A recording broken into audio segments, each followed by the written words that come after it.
No, just I'm gonna catch what they throw to me and get whatever yards they give me. Obviously, there's going to be teams that try and take away Marv and Mecca. And Coach Day was talking about you and Julian stepping up.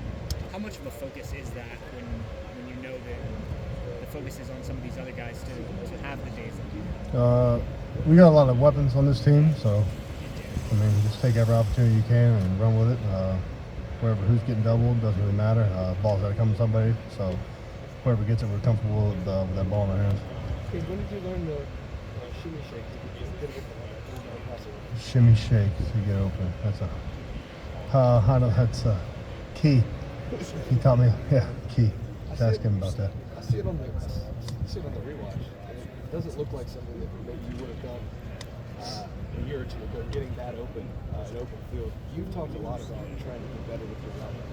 When you see yourself do that on film on the rewatch, it's got to be a little bit of a point of pride knowing that how far you've come. Yeah, seeing what you do in the sand out there in the summer kind of come to life a little bit when that happens. It's nice to see, but then again, I mean, if you do it one time, it really doesn't do you much good. So I'm gonna just keep trying to stack them in. Do you remember being that open, as open as you were on the seam route? Do you remember the time when you were that open? That seemed like the most wide open Cade Stover's been as an Ohio State tight end. Yeah, it was pretty. But that was a good play action play call. Got the linebackers to bite, so I mean, that's just I got put in a good position there to do well. Now being at Ohio State for many years now, do you think that your leadership has started to grow, especially On the what? like On the offensive line? Offensive side? Oh, yeah. I mean, I try and just. Like I said, you take everything day by day, and nothing. Don't make sure nothing's forced. I think people that have to feel like they have to talk in situations are normally people that nobody wants to listen to. So just make sure whatever you say comes out naturally, and you mean it, and you can back up what you say. Okay, you're a couple of years ago. CJ had to go through everything that he did that first game, and then the second, third of all the talk that goes behind the scenes. What do you try to tell the guys, especially Devin and Kyle, whoever, how to stay in the moment and stay where they are without all the outside noise? You're talking about like fan-wise, as far as with the fans.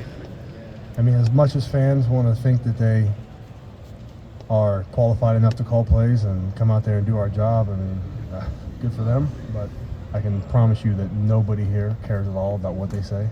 We appreciate all their support and everything else, but when it comes down to the X and O's about them talking about stuff, I mean, they don't see the thousands of reps that we're putting in, and Kyle and Devin and those guys are putting in. I mean, that's a tough spot to step into, and to be honest with you, I think they did well, and I trust wholeheartedly both those guys with the game in their hands. And I think for a start, that was awesome. I remember people calling for CJ's head when he first started that, and it's just, yeah, I'm gonna keep my mouth shut about that. Yeah.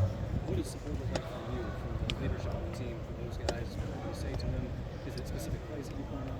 No, I mean, there's nothing specific. It just all has to do with the makeup. I mean, they're here for a reason. They all have talent in the world, all the arm strength in the world, and sometimes, I mean, everybody's going to make a mistake. I'm going to make a mistake. Tommy's going to make a mistake.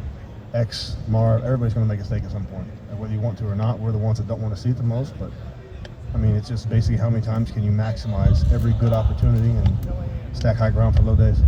Cade, I know that none of you guys are kind of immune from that sort of criticism. It probably is heightened from the quarterback. Do you, I don't know, put your arm around those guys or talk to them any extra because they kind of deal with it for the first time?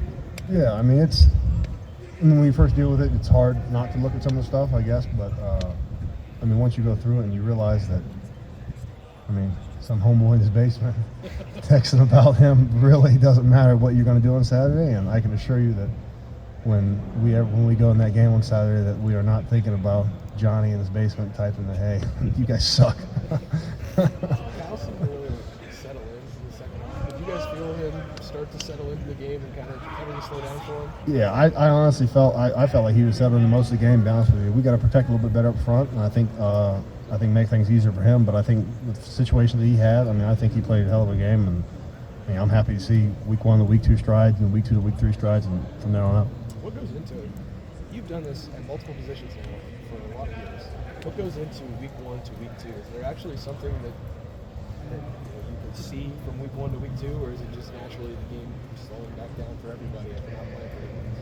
When you don't play for that long, you kind of forget how to play a little bit first, to be honest with you. You kind of feel yourself back out, like, okay, like, am I as good as what I thought I was? Is this really going to work again? And then once you figure that out, I mean, then you just basically you keep stacking reps, you keep stacking days and games, and once you do that, and that's why week 1 and week 2 we were just talking about, is that's the biggest jump you're going to see in college football teams normally, because you get comfortable with who you are again, and then you can hone in on what, hey, this didn't work or this did work. Did you have any of those moments on Saturday What's that? where you forgot how to, you forgot how to do this basically? Just, I mean, sometimes you get so like wrapped up in something, and then you take too big of a step, too long of a second step, and I mean stuff that you do every single day, and you kind of lose sight of it. But then once you get the first hit, once you catch your first pass, everything just kind of, you take a breath, and then you're locked in after that. Looking back, the short yardage, you had some troubles there as an offense. What did you see in film, and how do you fix that? We're just going to stay vertical. We got all the talent in the world, and I have all the confidence in the world in these guys. Like, no matter what anybody says, I mean, we got the right people in the room, we got the right people on the line.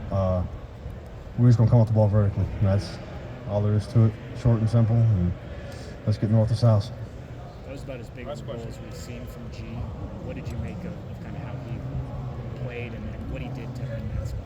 Yeah, I mean, he's done well in the offseason. He's done well in the preseason, and to have him out there as another tight end, that's just good to see more tight ends get playing time, and everybody's always going to cheer for a tight end, especially me. Cade, thank you. Appreciate it. Thanks, Cade.